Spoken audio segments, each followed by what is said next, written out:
বাংলাতে বলবে মানে ওই যে দর্শক বুঝে কম তো একটু বলো বলো। তাহলে তুমি এর আগে কয়টা বিয়ে? আসসালামু আলাইকুম, হ্যালো গাইস। দেখেন আমাদের এলাকায় এই একটি লোক, তিনি পাত্রী খুঁজতেছে, বিয়ে করবে। তবে আল্লাহর রহমতে সে অলরেডি 3টা বিয়ে করে ফেলেছে, তাই না? হ্যাঁ, 3টা বিয়ে করে ফেলেছে। আরেকটা বিয়ে করলে ওর 4র্থ নাম্বার হবে। তাই আপনারা সবাই তার জন্য একটা পাত্রী দেখবেন সুন্দর দেখে। তিনি আবার সুন্দর মেয়ে পছন্দ করে, ভালো কামাই রোজগার করেও ভালো, সেই নিয়ে টেনশন নাই।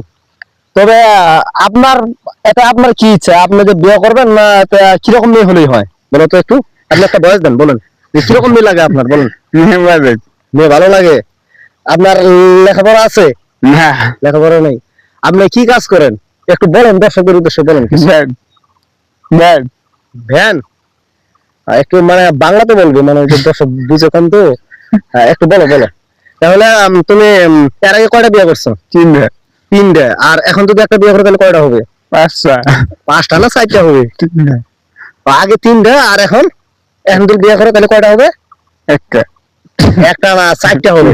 আসলে কি সে তো হিসাব কম পারে, বুঝছেন? আচ্ছা, হিসাব কম পারে তাতে কোনো সমস্যা নাই।